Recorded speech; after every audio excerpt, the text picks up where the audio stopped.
नमस्कार दोस्तों, मैं शिवम सिंह और आप सुन रहे हैं मेरी एक नई कहानी जो ना पूरी तरह डर है ना पूरी तरह विश्वास।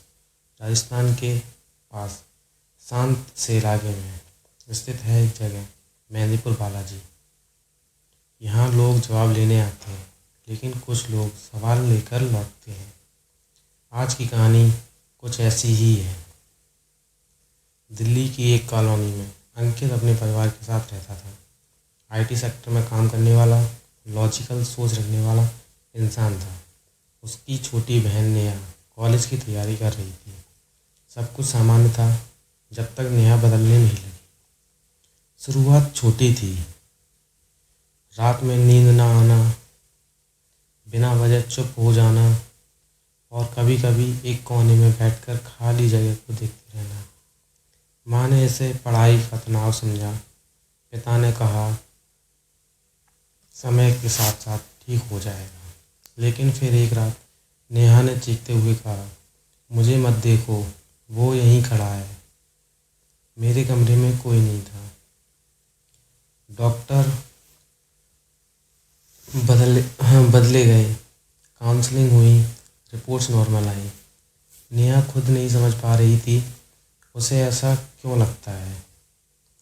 वो बस इतना कहती, मुझे यहाँ अच्छा नहीं लगता, कहीं और ले चलो। तभी किसी रिश्तेदार ने मेहंदीपुर बालाजी का नाम लिया। अंकित ने मना किया, लेकिन माँ की आंखों में डर साफ दिख रहा था। आखिरकार फैसला हुआ कि वो लोग मेहंदीपुर बालाजी जाएंगे। अगले ही दिन सुबह वे लोग मेहंदीपुर बालाजी पहुँचे। मंदिर के पार लोगों की भीड़ थी। कोई शांति से बैठा था, कोई जोर जोर से प्रार्थना कर रहा था। अंकित को सबसे ज़्यादा एक बात अजीब लगी।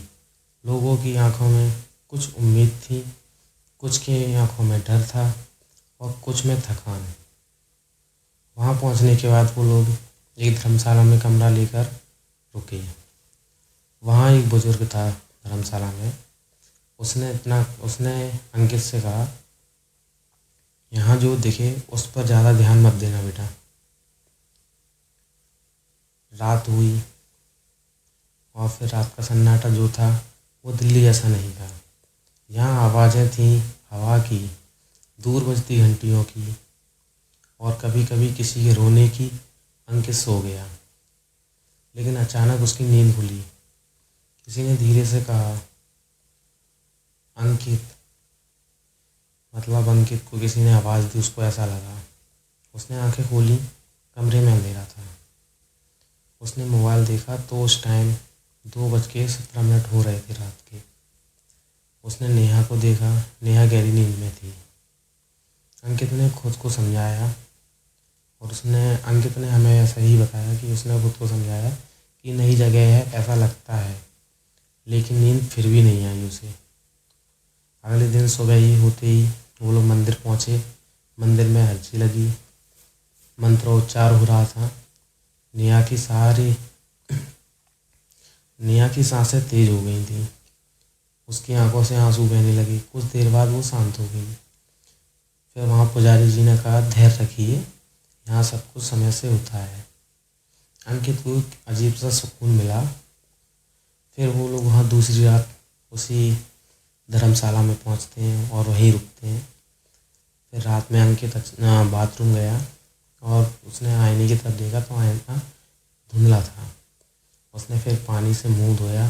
जब उसने ऊपर देखा, उसे लगा आईने में, जिस आईने में वो देख रहा था, उसे लगा कि उसकी जो परछाई है वो थोड़ी देर बाद रिएक्ट कर रही है, उसका पीछा कर रहा है।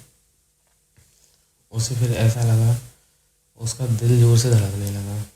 उसने तुरंत लाइट बंद की और बाहर आ गया। पूरी रात उसे नींद ही नहीं आई।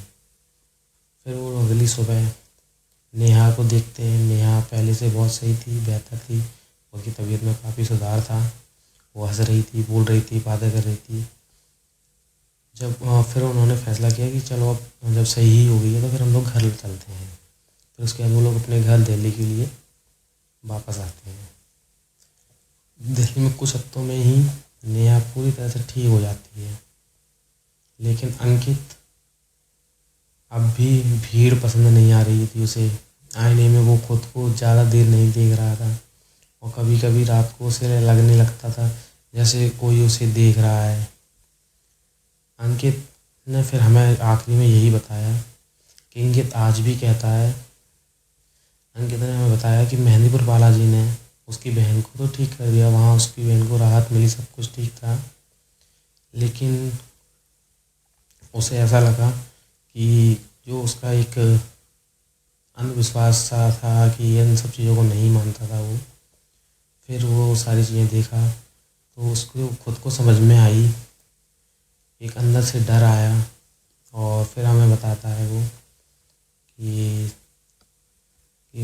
सर शायद मैं पहले इन सब चीज़ों को नहीं मानता था, लेकिन वो फिर बाद में पता चलता है शायद डर बाहर कहीं नहीं होता है, डर हमारे अंदर ही होता है। तो यहाँ पे उसने हमें इतना ही बताया।